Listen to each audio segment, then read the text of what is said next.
Hello દોસ્તો, world in box live લેક્ચરની અંદર આપ સર્વનું હાર્દિક સ્વાગત છે. લાસ્ટ લેક્ચરની અંદર આપણે ટકાવારીના કાંક પાર્ટ નંબર પહેલાંની અંદર ચર્ચા કરેલી હતી, જે દરમિયાન ટકાવારીનો બેઝિક પોર્શન જે છે તમારી સમક્ષ મેં રજૂ કરેલો અને એની અંદર પર્સન્ટેજ ફટાફટ કેવી રીતે કાઢવા, એ સિવાય અલગ ફ્રેક્શનોની થોડીક ચર્ચા કરેલી હતી અને થોડીક શોર્ટકટની પણ ચર્ચા કરેલી હતી કે જેનો તમે ભવ્ય પ્રતિસાદ આપ્યો.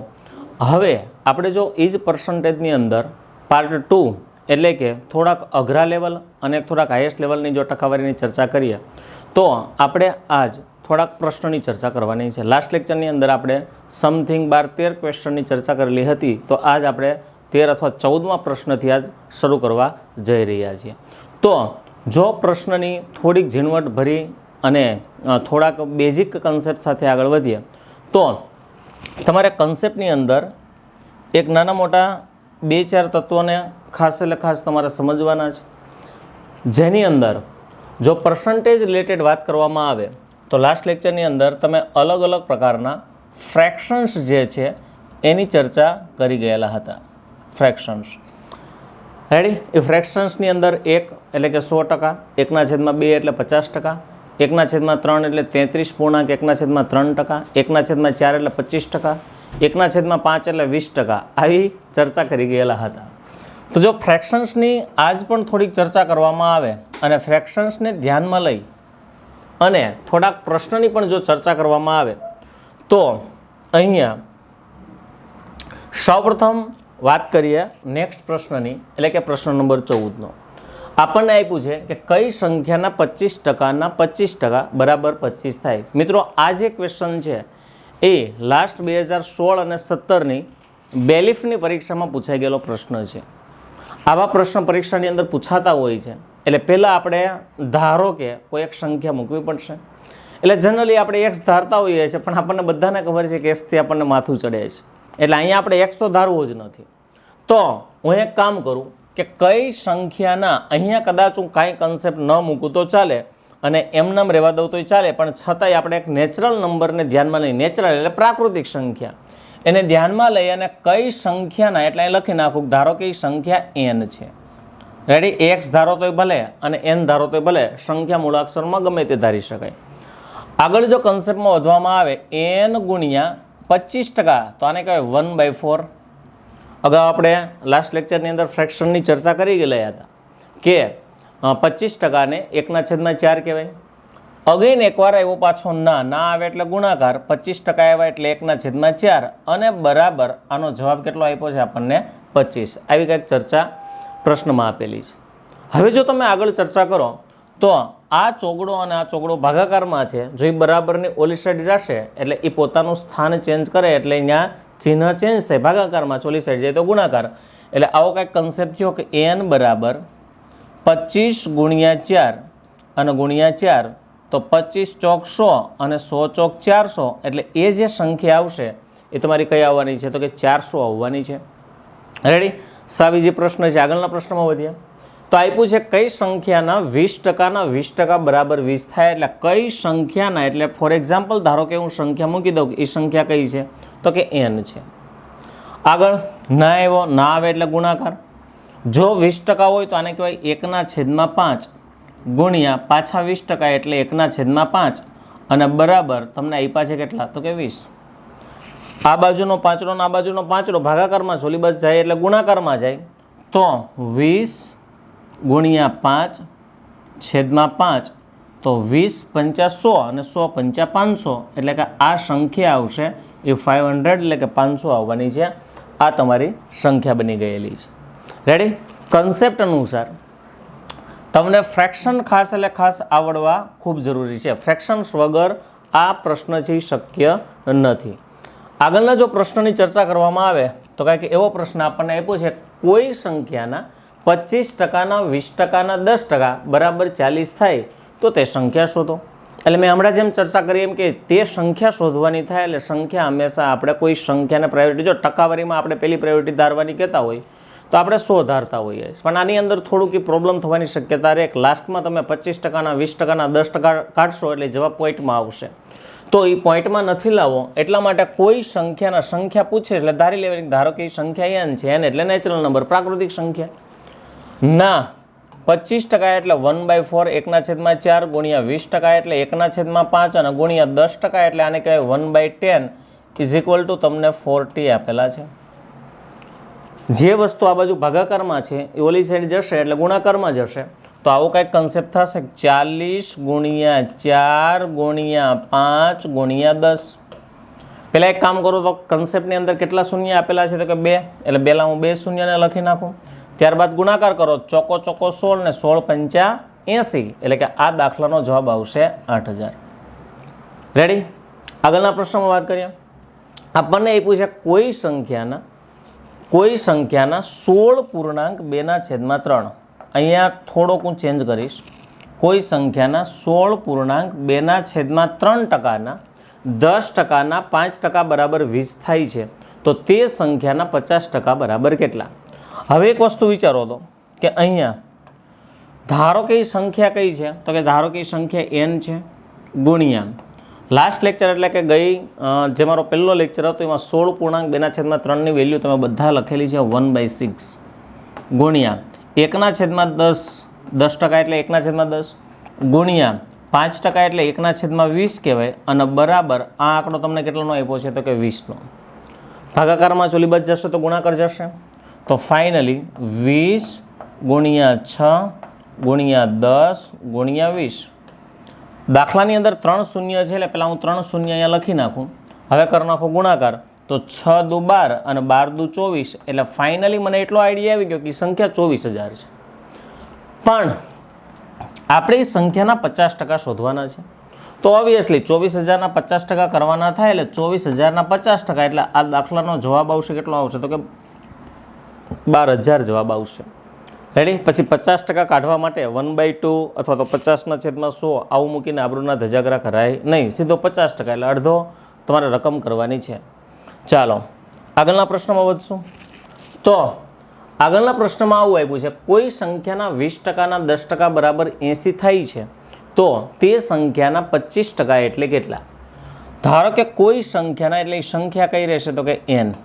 ફોર એક્ઝામ્પલ એ સંખ્યા n છે, એના 20% કાઢો એટલે n ગુણ્યા 1/5 ઇન્ટુ 1/10 ઇઝ ઇક્વલ ટુ 80. ભાગાકારમાં ચોલી સાઈડ જશે ગુણાકાર, એટલે આવું કાંક થશે કે 80 ઇન્ટુ 5 ઇન્ટુ 10. તો 2 મીંડા આપેલા છે એનો ગુણાકાર કરી નાખો, એટલે કે 2 મીંડા ડિરેક્ટલી આવશે 8 પંચા 40, એની સંખ્યા આવશે 4000 અને એના 25%, 25% એટલે અડધાના અડધા, 4000ના અડધા 2000 થશે અને 2000ના અડધા 1000, એટલે આપણા આ પ્રશ્નનો જવાબ આવશે 1000, એટલે કે 1000 જવાબ આવશે. ઓકે, આઈ હોપ કે અહીંયા સુધીનો કન્સેપ્ટ ક્લિયર હશે. ધીમે ધીમે એક હાઈએસ્ટ લેવલના કન્સેપ્ટ ઉપર જવા માટે તમારે ચાલુ તો બેકગ્રાઉન્ડ એટલે કે પાછળના હાવ બેઝિક કન્સેપ્ટથી જ ચાલુ કરવું પડશે. ઓકે, લાસ્ટ લેક્ચરને આખો તમે જોઈ લીધો હશે અને જો કદાચ એ લેક્ચરને નથી જોયો તો આ લેક્ચર જોતાં પહેલાં એ એક લેક્ચરને જોઈ લ્યો કે જે લાસ્ટ વીકની અંદર આપણે એને અપલોડ કરેલો હતો. તો આની અંદર તમને સમજવામાં થોડીક અમથી સરળતા રહેશે. શું કામ? કારણ કે ત્યાં મેં હાથેથી અથવા તો પેન વગર કેવી રીતે દાખલા ગણવા એની થોડીક અમથી ચર્ચા વિગતે કરેલી છે અને બહુ ડીપમાં એ કન્સેપ્ટ સમજેલા છીએ. આગળના કન્સેપ્ટમાં વધીએ તો બીજો એક કન્સેપ્ટ સમજી લઈએ કે જ્યારે કોઈ પણ પ્રકારનો પ્રશ્ન ટકાવારીમાં પૂછે. આ ખૂબ અગત્યનો કન્સેપ્ટ છે, માત્ર ટકાવારીના બેઝ ઉપર જ નહીં. આગળ તમે વધો તો નફાખોટની અંદર પણ કામ લાગશે, સાદા વ્યાજ અને ચક્રવ્યાજની અંદર પણ કામ લાગશે, ગુણોત્તરના પ્રમાણની અંદર અમુક સમયે દાખલા પૂછી શકાય પર્સન્ટેજના. અને પર્સન્ટેજ જો તો ભૂમિતિની અંદર પણ ટકાવારીના પ્રશ્નો આવતા હોય છે કે કોઈ ચોરસ છે એની બાજુમાં 10%નો વધારો કરવામાં આવે તેના ક્ષેત્રફળમાં કેટલા ટકા વધારો થાય? 21%. 10%નો ઘટાડો કરો તેના ક્ષેત્રફળમાં કેટલા ટકા? તો કે 19%. તો આ પર્સન્ટેજનો કન્સેપ્ટ છે એ ચોરસ, લંબચોરસ, એવા વર્તુળ ઘણા બધા કન્સેપ્ટની અંદર સમાવેશ થાય છે. માત્ર આ એક ચેપ્ટર અહીંયા પૂરતું સીમિત નથી હોતું. જો આગળ વાત કરવામાં આવે કે તમને ટકાવારીનો કોઈ પણ પ્રકારનો પ્રશ્ન પૂછાય, હજી એકવાર સાંભળી લો, ટકાવારીનો કોઈ પણ પ્રકારનો પ્રશ્ન પૂછાય ત્યારે હંમેશા હું મારા મત અનુસાર એક કાર્ય કરીશ કે ટકાવારી શોધવા માટે હું ઉપર રાખીશ પ્રશ્ન, છેદમાં રાખી દઈશ એનો પાયો અને એ ટકાવારી શોધવા માટે હું ગુણ્યાકાર નાખીશ 100. રેડી? આ એક મારું બેઝિક ફોર્મેશન છે, સૂત્ર નથી. 83 તમે મૂકો તો આટલા એ આટલા, આટલા એ કેટલા, તો લાસ્ટમાં તમારે અહીંયા જવું પડશે. પણ એ 83 મૂકો, પછી એના સ્ટેપ મૂકો અને પછી અહીંયા આવો તો થોડોક અમથો સીધો કન્સેપ્ટ ઉપર જ આવી જાવ ને, એક સ્ટેપ ઘટી જશે. 83માં પાછા ઘણા બધા પ્રશ્નો ઉપસ્થિત થતા હોય છે. તો હું કહેવાનો મતલબ એક જ છે, ટકાવારીનો કોઈ પણ પ્રકારનો પ્રશ્ન પૂછાય છે, પ્રશ્ન ઉપર પાયો નીચે ગુણ્યાકાર નાખવાના 100. આ એક તમારો એક છે તો 83 જ, તમે લાસ્ટમાં 83 મૂકીને સોલ્વ કરશો તો આવવાનું તો અહીંયા જ રહેશે. એટલે હું 83 નથી મૂકતો, સીધો અહીંયા આવતો રહું છું. બીજા નંબરમાં કે અહીંયા એક તો ફાઇનલ થયું, ચાલો તમે કીધું કે હા સર ડન છે, આવું કરી નાખશું, પણ પાયો છે શેના આધારે ખબર પડશે. તો બેઝ જેને કહેવામાં આવે, તમે પ્રશ્નો વાંચો ને ત્યાં તમને આઈડિયા આવી જાય કે આની અંદર પ્રશ્ન કયો છે ને પાયો કયો છે. છતાંય જો આઈડિયા નથી આવતો તો અમુક શબ્દની અહીંયા આ ઔપચારિક એક માહિતી છે કે એક શબ્દ આપ્યો હોય કરતા અથવા થી અથવા નું, ના, ને, ટૂંકમાં નગારાની નાની આખી ફેમિલી, આવું કાંઈ પણ તમને જોવા મળે એટલે સમજી જવાનું કે પાયો હોવાની શક્યતાઓ છે. અમુક સમય જો વાક્ય રચના ફેરવી નાખે તો હું એવું જ નથી કહેતો કે આજે પાયો છે, પણ મોસ્ટ ઓફ કેસની અંદર 99.99% કેસની અંદર આ રીતે શબ્દ દર્શાવેલા હોય તો તમારે સમજી જવાનું રહેશે કે આ પાયો છે. બીજી એક વસ્તુ અહીંયા ઇન્ફોર્મેશન લેવી ખૂબ જરૂરી છે કે આ પ્રશ્ન છે ને, એમાં પ્રશ્ન તમે વાંચો છો ને, જો તમને પ્રશ્ન જોવામાં શબ્દ તમને જોવા મળ્યા પ્રશ્નમાં કે ના કરતાં ઓછું અને અથવા તો ના કરતાં વધુ, આવા કોઈ શબ્દ જોવા મળ્યા પ્રશ્ન વાંચતા? ના કરતાં ઓછું, ના કરતાં વધુ, આવા જો કોઈ શબ્દ તમને જોવા મળે છે પ્રશ્ન વાંચતા અથવા તો ત્યારે તમારે આ પ્રશ્ન છે ને, એ પ્રશ્ન નહીં મૂકવાનો, ત્યારે તમારે મૂકવાનો રહેશે બે સંખ્યા વચ્ચેનો તફાવત. હજી એકવાર, બે સંખ્યા વચ્ચેનો શું મૂકવાનો રહેશે? તફાવત. ફોર એક્ઝામ્પલ હું તમને એક નાનું એવડું એક એક્ઝામ્પલ આપું. મારી પાસે 80 રૂપિયા છે અને તમારી પાસે 100 રૂપિયા છે. તો મારી પાસે 80 છે અને તમારી પાસે 100 છે, તો હું તમને એમ કહું મારા કરતાં તમારી પાસે વધારે કેટલા? તો કે 20 રૂપિયા. એનો હું પ્રશ્ન રિવર્સ પૂછું, તમારા કરતાં મારી પાસે ઓછા કેટલા? તો કે 20 રૂપિયા. તો ના કરતાં ઓછું, ના કરતાં વધુ તમને જ્યારે પ્રશ્નની અંદર દેખાય છે ત્યારે તમારે માત્ર ને માત્ર બેનો તફાવત પ્રશ્નની જગ્યાએ મૂકવાનો રહેશે. બાકી એઝ ઇટ ઇઝ પાયો નીચે ગુણ્યા 100. હવે જો હું શબ્દ બોલ્યો તમારી પાસે મારા કરતાં કેટલા વધારે રૂપિયા છે, કેટલા ટકા વધારે છે, એટલે ત્યાં મારા કરતાં એટલે હું પાયો આવીશ. પણ તમારા કરતાં મારી પાસે ઓછા કેટલા ટકા, તો તમારા કરતાં એટલે તમારો પાયો આવશે. તમારી પાસે જે રકમ હશે એ પાયામાં આવશે. મારા કરતાં કે તો મારી પાસે જે રકમ હોય એ પાયામાં આવે. વધારે તો આના એક્ઝામ્પલ જોશો એટલે વધારે આઈડિયા આવશે. તો આઈ હોપ કે આ કન્સેપ્ટ સમજાણો છે. ટકાવારીનો કોઈ પણ પ્રકારનો પ્રશ્ન પૂછાય એટલે પ્રશ્ન ઉપર પાયો નીચે ગુણ્યા 100. પાયો છે એ કેમ ખબર પડે?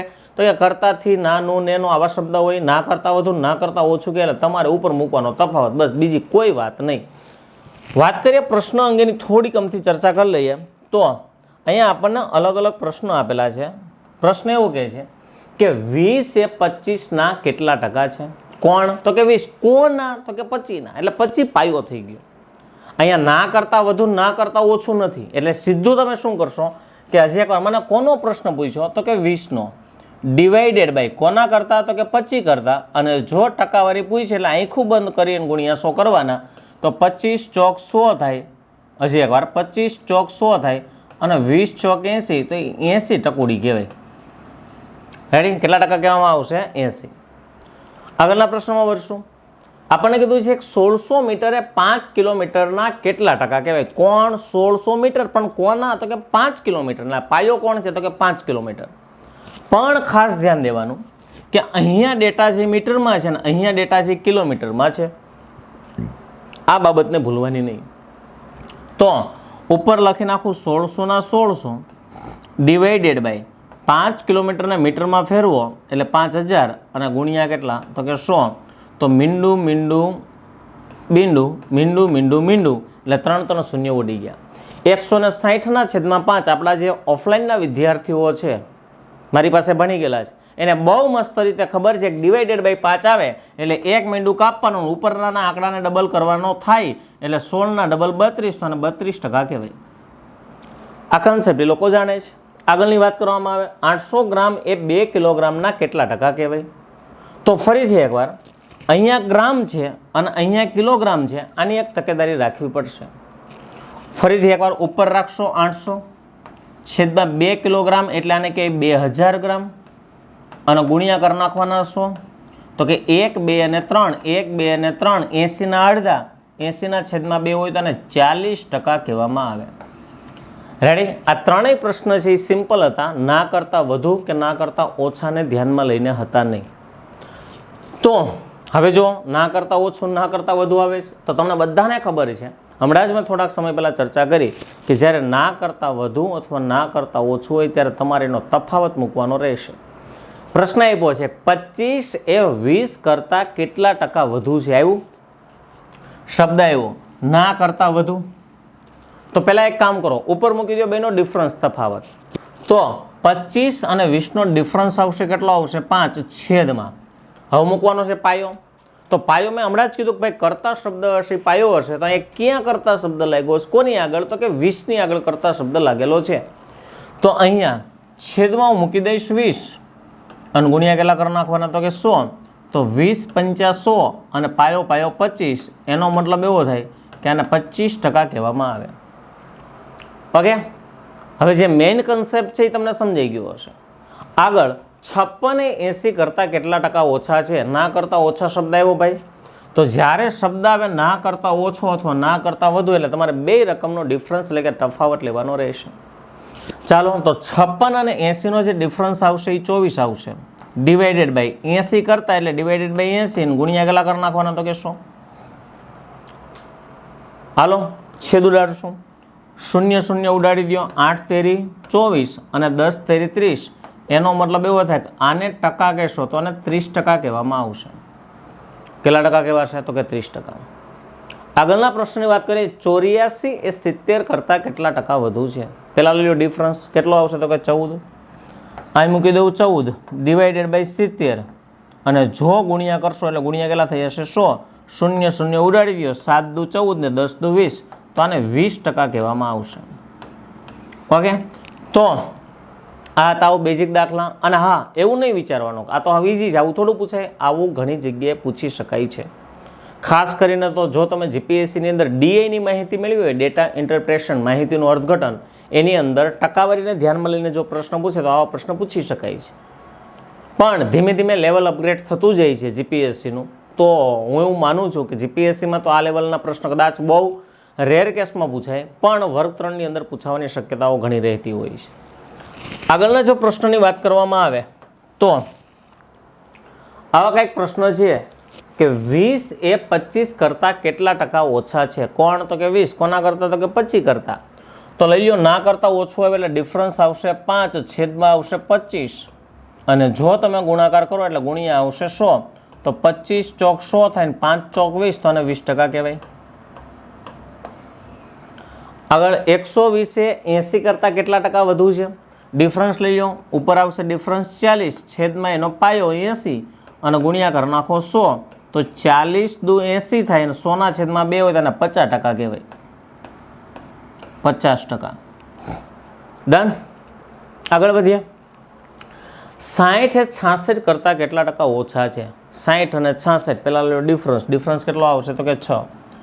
ડિવાઇડેડ બાય જો વાત કરવામાં આવે તો ડિવાઇડેડ બાય ના કરતાં શબ્દ આપેલો હોય તે પાયો હોય તો છેદમાં લઈ લો 66 અને ગુણ્યા કરી નાખો 100. તો અહીંયા 11 6 66 અને 100ના છેદમાં 11ની વેલ્યુ લાસ્ટ લેક્ચરની અંદર આપણે કરાવેલી છે કે 100ના છેદમાં 11 હોય તો આને કહેવાય 9.1ના છેદમાં 11%. રેડી? આ તમારા બેઝિક પ્રશ્નો. આગળ વાત કરશું.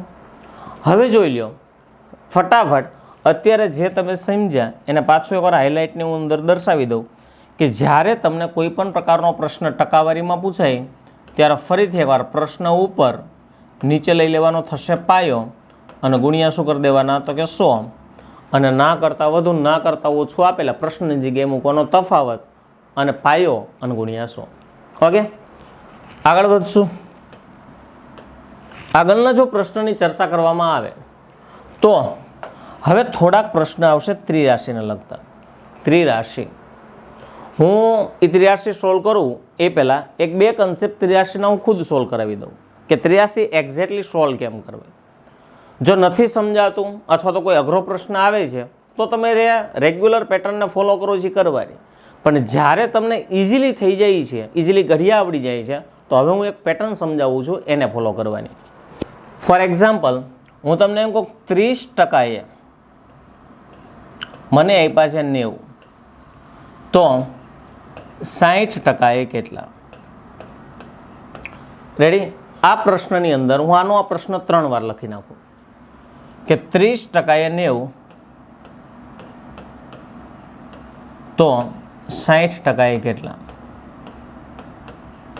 અને 30% 90 તો 60% કેટલા? રાઈટ? 3 વાર એટલા માટે લખ્યો છે કે પહેલો પ્રશ્ન છે ને હું અને તમે જે એક રૂઢિગત પેટર્નથી આપણે સોલ્વ કરતા આવીએ છીએ એ પેટર્નને ફોલો કરશું. પછી પાછળના 2 પ્રશ્નમાં થોડુંક એક સ્માર્ટ વર્ક કરશું.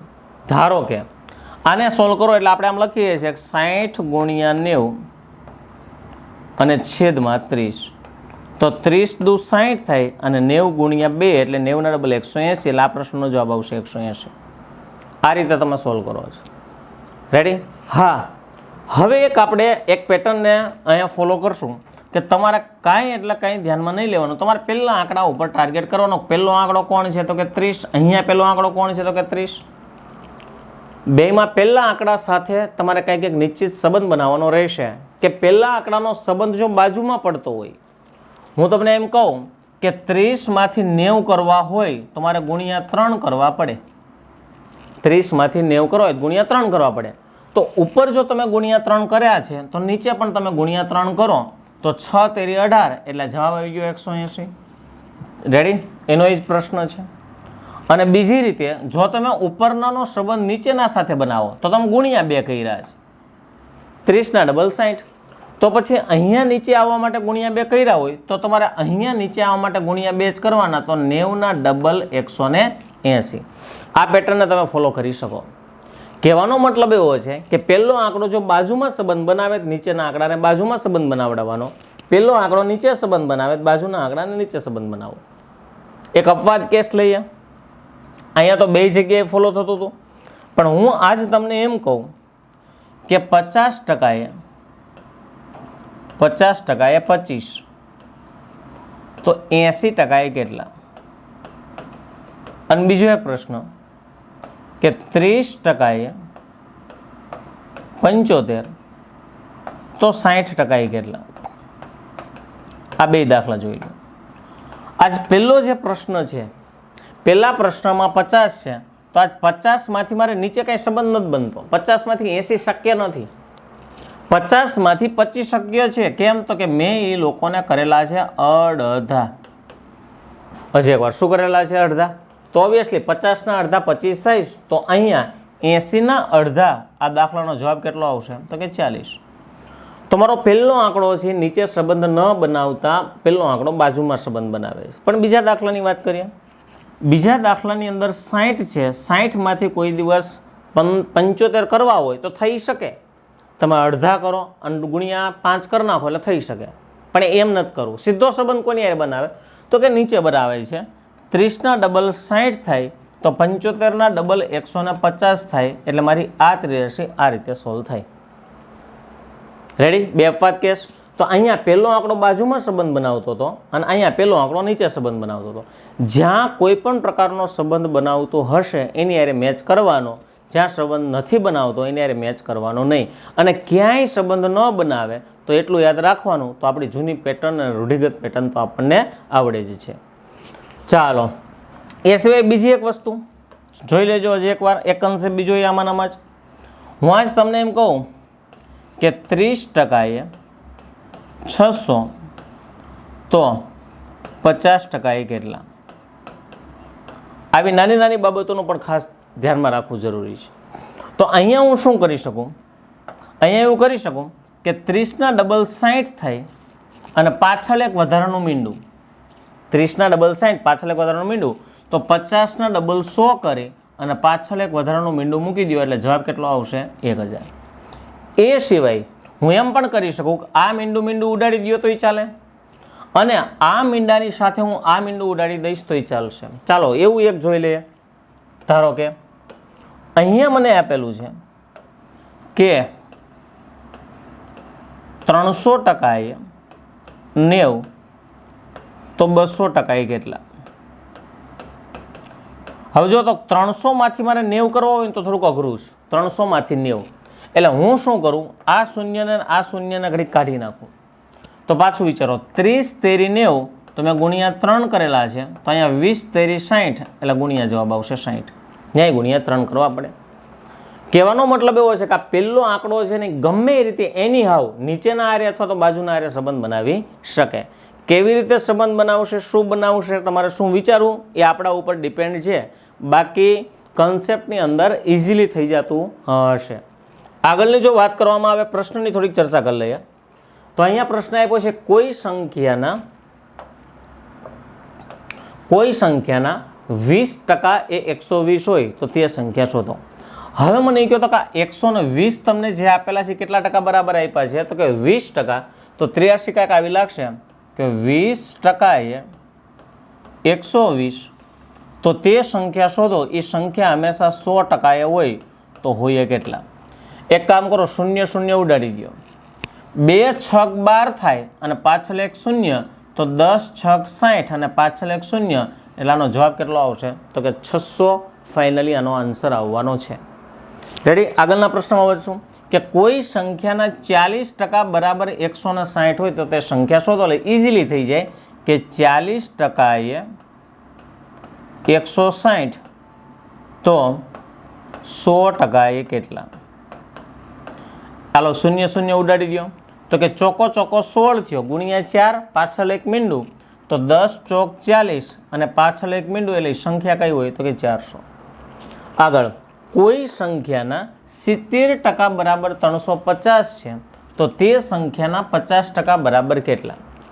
હવે મને કહો તો કે આ જે 350 આપ્યા છે કેટલા ટકા બરાબર છે? તો કે 70%. એટલે 83 આવી જ લાગે કે 70% એ 350 તો પછી 50% એ કેટલા? એટલે અલગ લખવાની કોઈ જરૂરિયાત નથી, એમાં ને એમાં આપણે ગણી નાખશું. હાલો સૌ પ્રથમ 0 0 ઉડાડી નાખો. 7 5 35 પાછળ એક મીંડું તો 350 થાય. તો અહીંયા પાયો 25 અને પાછળ એક મીંડું એટલે જવાબ કેટલો આવશે? 250. ઇઝીલી અને ફટાફટ થઈ શકે. આ વર્ગ 3ના IMP દાખલાઓ છે.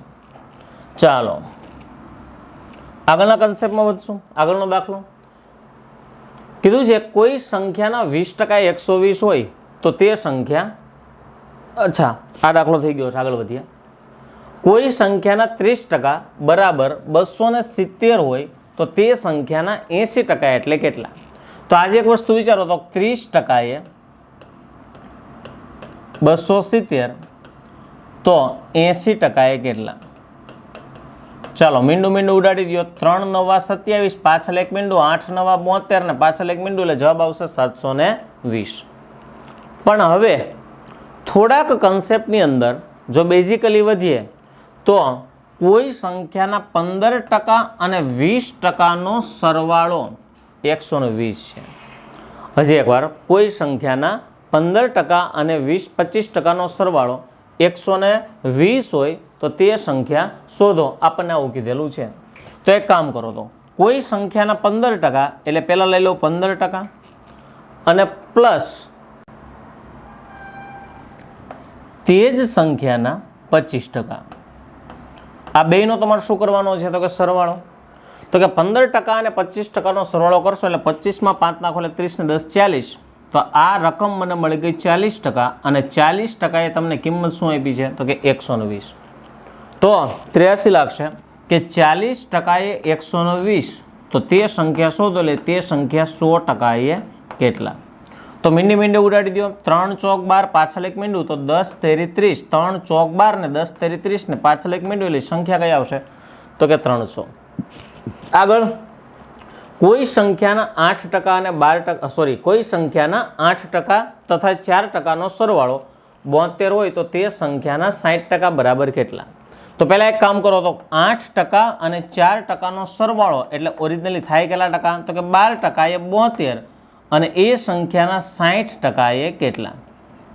તો અહીંયા 12 છક 72 થાય, ગુણ્યા 6 કર્યા 12 છક 72, તો 66 ને એક મીંડી ઓલરેડી આવશે સાથે, એટલે જવાબ શું આવશે? 360. તો કહેવાનો મતલબ એવો છે કે 83 તમે 1 by 1 આ રીતે એક એક સોલ્વ કરી શકશો. આગળના પ્રશ્નની જો વાત કરવામાં આવે તો આપણને કીધું છે કોઈ સંખ્યાના 15% અને 8% વચ્ચેનો તફાવત જો 21 હોય તો તે સંખ્યાના 40% બરાબર કેટલા? તો અહીંયા આપ્યું છે કે ભાઈ 15% અને 8% વચ્ચેનો તફાવત, તો 15 અને 8નો ડિફરન્સ કેટલા ટકા થાય? 7% આપ્યા કેટલા? 21. તો આપણે શોધવાના છે તે સંખ્યાના 40% બરાબર કેટલા? એટલે 7% એ 21, તો પછી 40% એ કેટલા? તો 7 તેરી 21 ગુણ્યા 3, તો 4 તેરી 12 ને પાછળ એક મીંડી લાગી જાય, એટલે જવાબ શું આવશે? 120. ડન છે. આગળના પ્રશ્નમાં વધશું. આગળનો પ્રશ્ન એવું કહે છે કોઈ સંખ્યાના 20% અને 8%નો તફાવત 360 છે. એટલે 20% માંથી 8% તમે બાદ કરો એટલે 12% મળે, અને 12% એ રકમ કઈ આપી? 360. આગળ એવું કીધું છે તો તે જ સંખ્યાના 10% અને 20%નો સરવાળો શોધો. તો 10% પ્લસ 20% એટલે ટોટલ કેટલા ટકા થાય? તો કે 30%. તો 30% એ કેટલા? આગળ 12 તેરી 36, પાછળ એક મીંડું લાગશે, તો ગુણ્યા 3 પાછળ મીંડું, તો 30 તેરી 90 અને પાછળ એક મીંડું, એટલે આ રકમ કઈ હશે? તો કે 900 આ સંખ્યા હશે. વધશો આગળના પ્રશ્નની અંદર. આગળના જો પ્રશ્નની વાત કરવામાં આવે તો આવું કીધું છે કે કોઈ સંખ્યાના 75%માં 75 ઉમેરતા જવાબ તે સંખ્યા પોતે મળે છે, તો તે સંખ્યા શોધો. મિત્રો આનો આ દાખલો તમારે x ધારીને કરવો હોય તો પહેલાં તમારે ધારવું પડે કે ધારો કે તે સંખ્યા x છે. રેડી? xના 75% એટલે આને કહેવાય 75x. 75x છેદમાં 100 પ્લસ 75, એટલે કે 75 ઉમેરતા જવાબ તે સંખ્યા પોતે મળી એટલે x મળી. આવી ઘણી રામાયણો કરવી પડશે. એના કરતાં હું સીધી શોર્ટકટ સાથે લઈ જાઉં. હવે પ્રશ્નને સમજો કે કોઈ સંખ્યાના 75%માં, એટલે લખ નાખું કે એક સંખ્યા છે એ મારી 75% છે, અને એમાં તમે 75 ઉમેર્યા, એટલે આની અંદર ઉમેર્યા કેટલા? તો કે 75. અને આના કારણે મારો જે જવાબ છે ને, જવાબ એ મને સંખ્યા પોતે મળી. હજી એકવાર, જવાબ તે સંખ્યા પોતે મળે છે. અને તમને બધાને મિત્રો ખબર છે કોઈ પણ સંખ્યા પોતે એ હંમેશા 100% એ હોય, એટલે કે 75%માં 75 ઉમેરતા તે સંખ્યા પોતે એટલે કેટલા ટકા? તો કે 100% મળે છે. હવે એક સમજો, આ છે એ 75% છે, આ છે એ 75 કિંમત છે, અને આ પાછા પર્સન્ટેજ એટલે કે 100% છે. હવે મને એ કહો તો કે જો આ કન્સેપ્ટની અંદર અહીંયા ઓલરેડી 75% હતા, 75% હતા, અને 75%માંથી જો મારે 100% કરવા હોય તો મને એટલી ખબર પડે કે આ જે ભાગ હતો ત્યાં મેં 25%નો ગેપ અંદર ઉમેર્યો હશે. હજી એકવાર, કેટલા ટકા ગેપ ઉમેર્યો હશે? તો કે 25%. તો 25% એ મને કિંમત શું આપી? તો કે 75. હવે તો તમે આ દાખલાને ઇઝીલી સોલ્વ કરી શકો કે 25% એ 75, તો 100% એ કેટલા? તો 25 તેરી 75 અને 100 તેરી 300, એનો મતલબ એવો થાય આ સંખ્યા આવશે, કઈ આવશે? તો કે 300. એવો ને એવો એક્ઝેક્ટલી બેઠો પ્રશ્ન છે માઇનોર ચેન્જીસ સાથે કે કોઈ સંખ્યાના 80%માં, એટલે એક સંખ્યાના ઓલરેડી 80% હતા, એમાં મેં ઉમેર્યા કેટલા? તો કે 80, અને એના કારણે મને સંખ્યા પોતે મળી, એટલે પોતે એટલે કેટલા ટકા? તો કે 100%. આ 100%માંથી ઓલરેડી તમારા પાસે કેટલા ટકા હતા? 80. તો આ જે ગેપ છે ત્યાં તમે કેટલા ટકા ઉમેર્યા હોય? તો કે 20%. તો 20% એ 80. તો આપણને કીધું છે કે તે સંખ્યાના 50% એટલે કેટલા, એટલે 83 લાગશે કે 20% 80 તો 50% એ કેટલા, તો 20 ચોક 80 એટલે ગુણ્યા 4 કર્યા તો 50 ચોક કરશો એટલે 200 તમારા પ્રશ્નનો જવાબ આવશે. 50 ચોક 200, કારણ કે 5 ચોક 20 ને પાછળ લઈ ગઈ શૂન્ય. ઓકે, વધી આગળના પ્રશ્નની અંદર. આગળનો કોન્સેપ્ટ પ્રશ્ન એવું કાંક કહે છે કે કોઈ સંખ્યાના 60%માંથી 60 બાદ કરતા જવાબ 60 મળે છે તો તે સંખ્યા શોધો. હવે એક કામ કરો, જેમ પ્રશ્ન કે ને એમ કરો. પહેલાં મેં કીધું કોઈ સંખ્યાના કેટલા ટકા હતા, તો કે 60. એટલે મેં અહીંયા લખી નાખ્યા કે આપણી પાસે 60% હતા. એમાંથી મેં માઇનસ કેટલા કર્યા, તો કે 60. અને આના કારણે મારો જવાબ એ કેટલો મળ્યો, 60. વર્ણાનુપ્રાસ અલંકાર 60 60 60. ઓકે, તો હજી એકવાર 60%માંથી 60 બાદ કરતા જવાબ 60 મળે છે તે સંખ્યા શોધો. હવે મને એ કહો તો કે આ 60 છે એ માઇનસ છે, ઓલી સાઈડ જાય તો પ્લસ. તો આવું કાંક થઈ ગયું કે 60% બરાબર 120. કારણ કે 60 માઇનસ છે, આ બાજુ જાય એટલે 60 અને 60 એટલે 120. હવે તો તમને ખબર પડી ગઈ શું કે 60% એ 120 થયા તો 100% એ કેટલા, તો 60ના ડબલ 120, તો બોલો 100ના ડબલ 200. રેડી? આ 83 વિશે એક પ્રશ્ન થયા. હજી થોડાક હાયર લેવલના પ્રશ્ન આપણી પાસે છે, એની થોડીક ચર્ચા કરી લઈએ. ચાલો, પ્રશ્નની અંદર કંઈક એવું કહે છે કે કોઈ પરીક્ષા પાસ કરવા માટે 35% માર્ક જરૂરી છે. તમારે કોઈ પરીક્ષા પાસ કરવી હોય એટલે હું લખી નાખું કે મારે કોઈ પરીક્ષા પાસ કરવી હોય તો મને એ વિષય અથવા તો એ પરીક્ષામાં 35% માર્ક જરૂરી છે. રેડી? 35% એ તમે પાસ. આગળ વૈભવને 32% માર્ક મળતા, એટલે એટલું તો ફાઇનલ થયું કે આ વૈભવ છે, વૈભવ, આ વૈભવને માર્ક મળ્યા છે કેટલા, તો કે 32%. અને 32% મળ્યા એટલે આખા ગામને ખબર પડે 35 લાવવાના અને 32 આવ્યો તે નાપાસ થયો હોય, નાપાસ થયેલ છે. હવે મને કહો તો કે અહીંયા એને કીધું છે કે તે 9 ગુણથી નાપાસ થાય છે, તો તે પરીક્ષા કુલ કેટલા માર્કની હશે? લાવવાના હતા 35 ને આવ્યા 32, એટલે આ વ્યક્તિ 3% નાપાસ થયો કહેવાય. 3%. અને 3% ગુણ કેટલા આપ્યા, તો કે 9.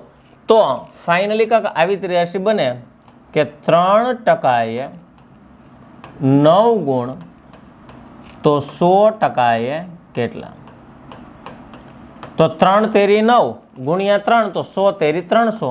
એટલે આ જે પરીક્ષા હશે એ કેટલા માર્કની હશે ભાઈ? 300 માર્કની હશે. હોય કે ન હોય, પેપર પીઆઈનું હશે, કારણ કે પીઆઈનું પેપર 300 માર્કનું આવે એટલા માટે.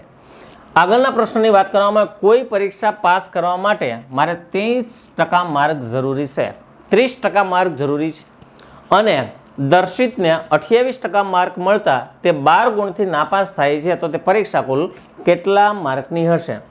ફરીથી એકવાર, જો મારે પાસ થવું હોય તો આ પાસ થવા માટે કેટલા જરૂરી છે, તો કે 30%. એમાં દર્શિત નામના વ્યક્તિને કેટલા આવ્યા છે, તો કે 28. હવે અહીંયા જોઈને જ ખબર પડી જાય છે કે લાવવાના હતા 30 ને આવ્યા 28, એટલે આ વ્યક્તિ શું થયો? નાપાસ થયો. અને આ જે નાપાસ થયો છે એ 2% થયેલો છે. કેટલા ટકા થયો છે? 2%. પણ એની સામેના ગુણ કેટલા આપ્યા છે, તો કે 12. એટલે 83 હવે ઈઝી થઈ ગઈ કે 2% 12 ગુણ તો 100% એ કેટલા? 2 6 12 ગુણ્યા 6 થયા તો 100 6 600. એટલે તે પરીક્ષા કુલ 600 માર્કની હશે. ટૂંકમાં હોય કે ન હોય, 2 પીઆઈના પેપર હશે. ઓકે, શું કામ? કારણ કે 600 માર્ક થઈ ગયા એટલે. ચાલો આગળના પ્રશ્નમાં વધશું.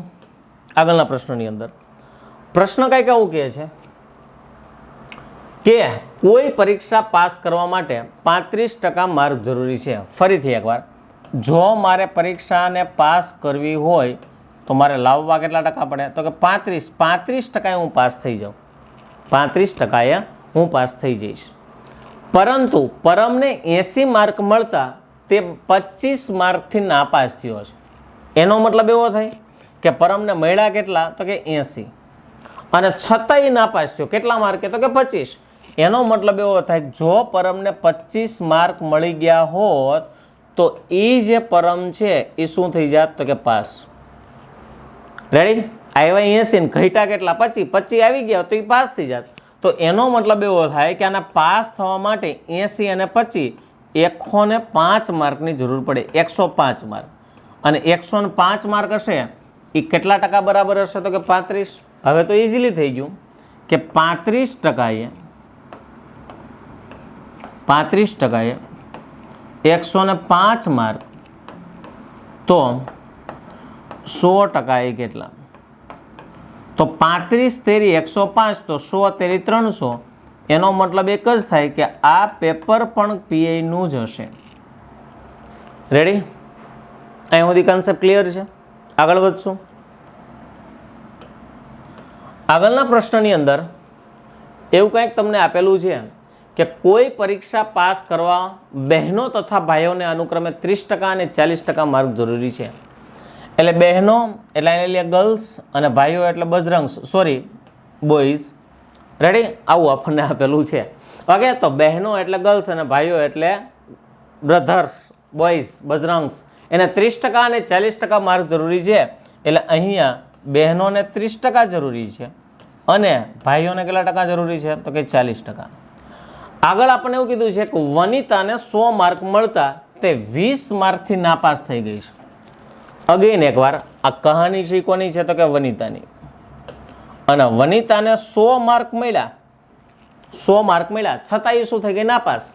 કેટલા માર્ક્સથી તો કે 20 માર્ક. એનો મતલબ એવો થાય કે વનિતાને પાસ થવું હોત ને તો 120 માર્કની જરૂરિયાત પડે.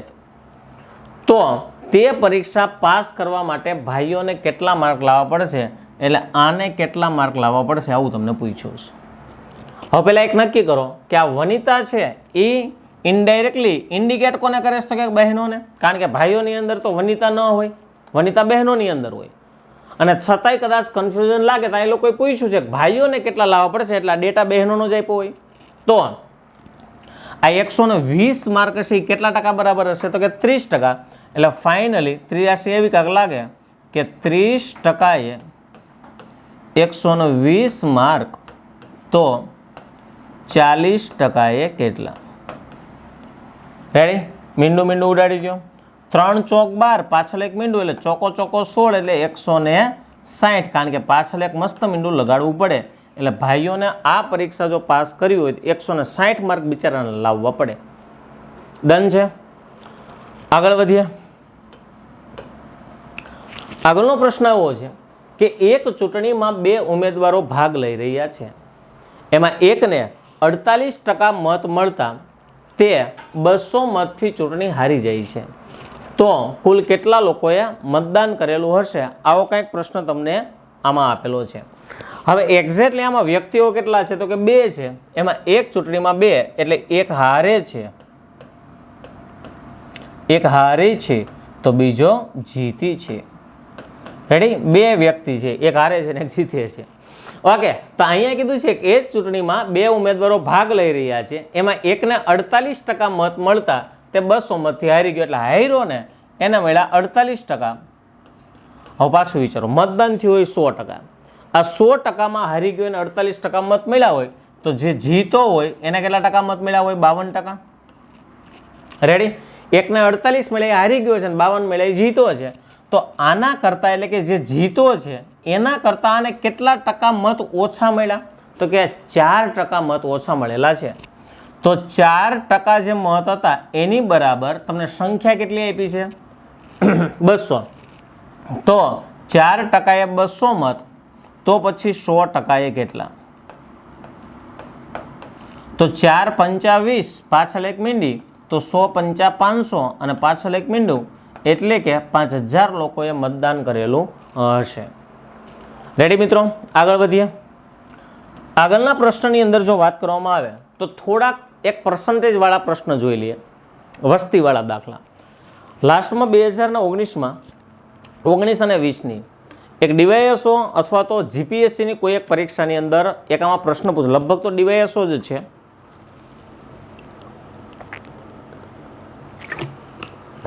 પણ એક્ઝેક્ટલી મને નથી આઈડિયા હાલમાં. ખોટા ગપ્પા મારવા. એના કરતાં જીપીએસસીની અંદર લિટરલી આ પૂછાઈ ગયેલો પ્રશ્ન એક વસ્તીવાળો, એ સિવાય એનટીપીસીની અંદર પણ પૂછાઈ ગયેલો, 2021 અને 22માં લોકો પાયલોટમાં પણ પૂછાઈ ગયેલો પ્રશ્ન. હવે એ પ્રશ્નને સમજાવવા માટે હું તમને એક બેઝ સમજાવું કે ધારો કે મારી પાસે એક સંખ્યા છે 200. આ 200ની અંદર મેં 20% ઉમેર્યા. હવે 200 હતો ને મારો બેઝ હતો, બેઝ અથવા તો પાયો 200 હતા. મેં એક બેઝિક એક કન્સેપ્ટ એક લઈ લીધો છે, એક આંકડો લઈ લીધો છે, એક મારી પાસે એક 200 છે, એમાંથી મેં 20 ઉમેર્યા, 20% ઉમેર્યા. તો વિચારો તો 10% એ 20, તો 20% એ 40. એનો મતલબ એવો થાય કે હવે આ સંખ્યા થઈ 240. પછી એમાં પાછા મેં 10% ઉમેર્યા, એટલે 10% ઉમેર્યા તો આના 24 તમે ઉમેર્યા, એટલે કે આનો જવાબ આવી ગયો 264. હવે વિચારો તો કે હું છે ને આગળ આવેલો 20% ઉમેર્યા, આગળ આવેલો 10% ઉમેર્યા. એનો મતલબ એવો થાય કે જ્યારે તમે ટકાવારીની અંદર આમ સીધા પગલાં માંડતા હોય ને, અત્યારે ચાલે છે 2023, તમે 2024માં જાઓ, પછી 2025માં જાઓ, 2026માં જાઓ, 2027માં જાઓ, એને તમે આગળ પગલાં માંડ્યા કહેવાય, સીધા પગલાં. અને સીધા પગલાં માંડવાના હોય ત્યારે પ્લસ માઇનસ જે કે એવું કર્યા રાખવાનું. ડન છે. હજી એકવાર 200ના 20% એટલે 40 ઉમેર્યા એટલે 240 થયા, પાછા 10% એટલે 24 ઉમેર્યા એટલે 264 થયા. હવે પાછું વિચારો તો કે શું મારે, હું આગળ ગયો 23માંથી 24માં, 24માંથી 25માં, આગળ જમ્પ લગાડતો ગયો, પણ શું મારે 264માંથી પાછા મારે લાવવા હોય, સોરી 200 લાવવા, 264માંથી પાછા મારે 200 લાવવા હોય તો એમ કરી શકું કે પહેલાં હું 10% અહીંયાથી માઇનસ કરું એટલે આ આવે, પછી એમાંથી 20% માઇનસ કરું તો મને આ મળે. આવું કોઈ દી શક્ય નથી. રેડી? એટલે કે મારે આમ આગળ પગલાં માંડવાના હોય ને, આગળ પગલાં, તો હું ઇઝીલી કેલ્ક્યુલેશન કરી શકીશ. પણ જો મારે આમ પાછા પગલાં માંડવાના થાય, એટલે કે આગળ ગયા એટલે કે બેક સાઈડ ગયા, પાછા ગયા, આમ કોઈ દિવસ ચલાશે નહીં. ત્યારે આવા કન્સેપ્ટની અંદર તમારે 100 ધારીને ચાલવું પડશે. કેટલા ધારવા પડશે? 100. હવે વિચારો તો કેટલા ટકા ઉમેર્યા હતા. હું લઈ લઉં, ધારો કે એ સંખ્યા 100 હતી, એમાં 20% ઉમેર્યા એટલે 20 થયા, એટલે એ સંખ્યા થઈ ગઈ 120. એના 10% એટલે પાછા 12 મેં ઉમેર્યા એટલે એ સંખ્યા થઈ ગઈ 132%. અને 132% એ 264. તો 132% એ 264, તો 100 એ કેટલા? તો 132 ના ડબલ 264, તો 100 ના ડબલ 200. જોઈ લો, આવી ગયા 200. હજી એકવાર યાદ કરી દો પાછું. મેં 100 ધાર્યા, એમાં 20% ઉમેર્યા, પછી 10% ઉમેર્યા, એટલે અહીંયા મેં 20% ઉમેર્યા, પાછા અહીંયા 10% ઉમેર્યા, એટલે 100ના 20% એટલે 20 ઉમેર્યા એટલે 120 થયા, એના 10% એટલે 12 ઉમેર્યા એટલે 132 થયા. તો જ્યારે તમારે ટકાવારીની અંદર આમ સીધા પગલાં માંડવા હોય ને ત્યારે માંડી શકાય, પણ ટકાવારીની અંદર ઉલટા પગલાં માંડવા માટે હંમેશા જે પૂછ્યું હોય ને ત્યાં 100 જ ધારવા પડશે અને પછી જ દાખલાને ગણી શકાય.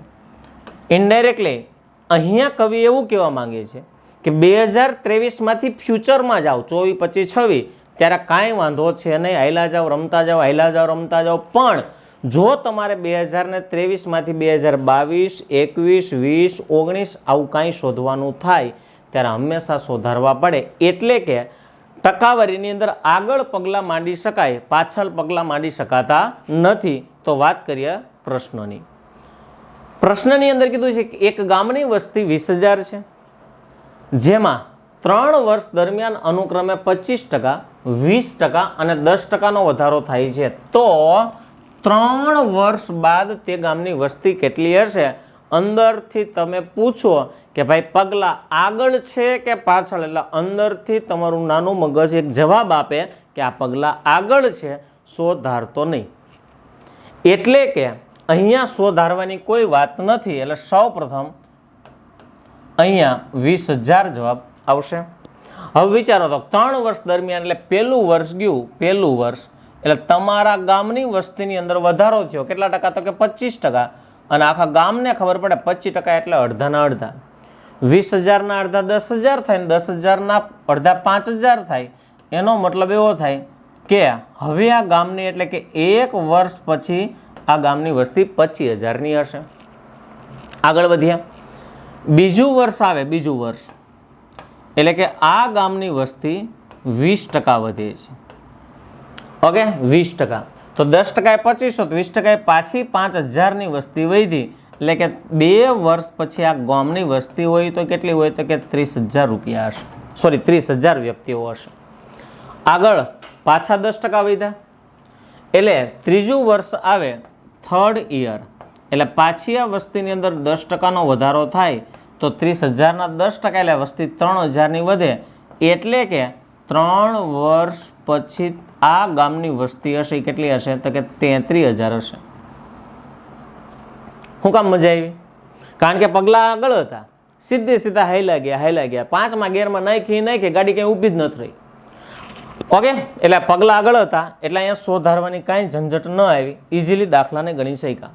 પણ આગળનો પ્રશ્ન, મેં આ પ્રશ્નની તમને કીધું હતું, ડીવાયએસઓ સમથિંગ કે પરીક્ષામાં 2021 અને 22માં પૂછાઈ ગયેલો, 19 અથવા 21-22 જીપીએસસીનો પ્રશ્ન છે. તો એક શહેરની વસ્તી 1,60,000 છે, જેમાં દર વર્ષે 4%નો વધારો થાય છે. 2 વર્ષ બાદ તે શહેરની વસ્તી કેટલી હશે? અંદર પૂછો કે ભાઈ પગલાં આગળ છે કે પાછળ, એટલે તમારો અંતરાત્મા એક જવાબ આપશે કે પગલાં આગળ છે. 100 ધારતો નહીં, આ વખતે નાનું મગજ જવાબ નહીં આપે. શું કામ? કારણ કે નાના મગજે આગળનો જવાબ આપ્યો તો આ વખતે અંતરાત્મા જવાબ આપશે.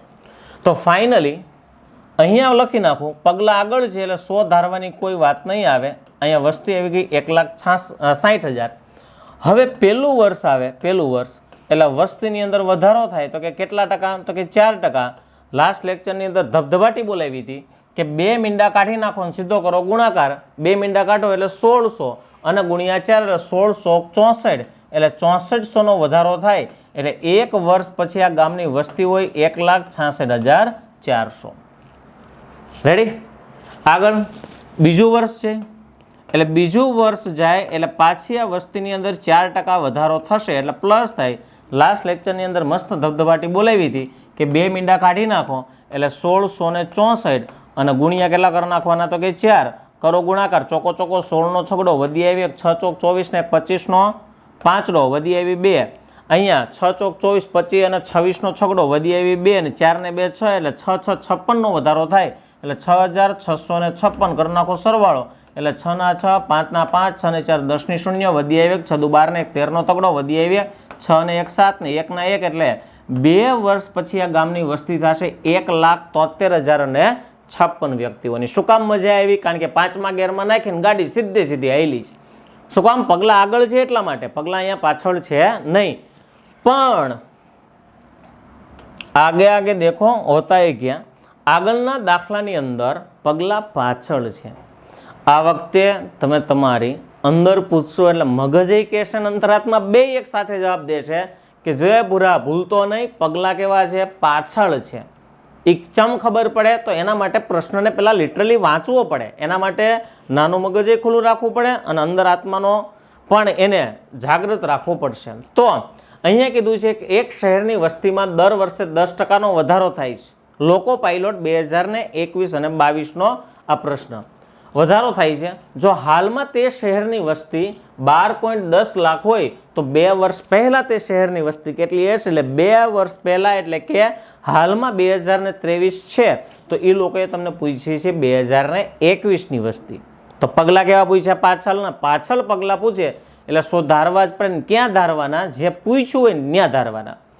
અહીંયા આપી છે 12.10 લાખ. આનો મતલબ એવો નીકળે 12 પોઈન્ટ એટલે 12 લાખ અને 0.10 એટલે 10,000, 12,10,000ની વસ્તી. પણ મને પૂછ્યું છે કે 2 વર્ષ પહેલા શહેરની વસ્તી કેટલી હશે? એટલે લખી નાખું કે ધારો કે 2 વર્ષ પહેલા આ શહેરની વસ્તી બોલો કેટલી હોય? તો કે 100. આગળ હવે એને શું કીધું? દર વર્ષે તેમાં 10% વધારો થાય છે. 1 વર્ષ જાય એટલે 10% વધે તો 100 ના 10% એટલે 10 વધ્યા. એનો મતલબ એવો થાય કે હવે 1 વર્ષ પહેલા આ વાત હતી એ 2021ની હતી અને 1 વર્ષ ગયું એટલે હવે વાત છે 2022ની. રેડી? 1 વર્ષ પહેલા આ ગામની વસ્તી કેટલી હોય? તો કે 110. ધીમે ધીમે પાછળ આવો ને, 3 વર્ષ પહેલા, પછી પાછું 1 વર્ષ જાય એટલે 2 વર્ષ પહેલા બાકી રહ્યું, પાછું 1 વર્ષ જાય એટલે 1 વર્ષ પહેલા બાકી રહ્યું. ઓકે, પાછો આ જ વસ્તીની અંદર 10%નો વધારો થાય છે. 110 ના 10% એટલે 11, સોરી 110 ના 10% એટલે 11. એનો મતલબ એવો થાય કે હાલમાં આ શહેરની વસ્તી હશે એ 121% હશે હાલમાં. તો અહીં શું કીધું, હાલમાં એ શહેરની વસ્તી કેટલી છે? 12.10. તો 83 તમને ઇઝીલી થઈ જાય કે 121% 12,10,000 તો 100% કેટલા? અંદરથી આવડા મોટા આંકડાનો એક ઠંડો શ્વાસ લેવાનો, કારણ કે પ્રશ્ન અઘરો લાગ્યો પણ એનું સોલ્યુશન સાવ સહેલું હતું. જોઈ લો, 121 ના 121 અહીં રિપીટ થયા, અહીંયા 121 ના 121 રિપીટ થયા એટલે 121 એકા 121 અને પાછળ વધારાની આવી 4 મીંડી. તો અહીંયા પણ 100 એકા 100 અને વધારાની 1 2 3 4 મીંડી મૂકો એટલે 1 પોઈન્ટ અહીંયા 1 પોઈન્ટ અહીંયા, એટલે કે 2 વર્ષ પહેલાં એ શહેરની વસ્તી કેટલી હશે? તો કે 10 લાખની વસ્તી હશે. મિત્રો જો તમે અહીંયા વાત કરો તો કન્સેપ્ટ અનુસાર આજ ઘણું બધું જોવા મળ્યું. સૌપ્રથમ આપણે અહીંયા 83 જોઈ, ત્યારબાદ એની અંતર્ગત જો વાત કરવામાં આવે એની અંતર્ગત 83 જોઈ, ત્યારબાદ એની અંતર્ગત એક બેઝિક ફોર્મેશન જોયું, ત્યારબાદ એની અંતર્ગત થોડાક હાયર લેવલના પ્રશ્નો છે અને લાસ્ટમાં તમને જીપીએસસીની અંદર જે પૂછાતા વસ્તીના અંગેના દાખલા છે એમાં 100 ક્યારે ધારવા ક્યારે ન ધારવા એની ચર્ચા કરી. આઈ હોપ કે તમને કન્સેપ્ટની અંદર ખૂબ સમજાવ્યું હશે અને મજા પણ આવી હશે. તો મળીએ નેક્સ્ટ લેક્ચરની અંદર નવા એક ચેપ્ટર અથવા તો કન્સેપ્ટ સાથે. ત્યાં સુધી થેન્ક યુ વેરી મચ. જય હિન્દ, જય ભારત.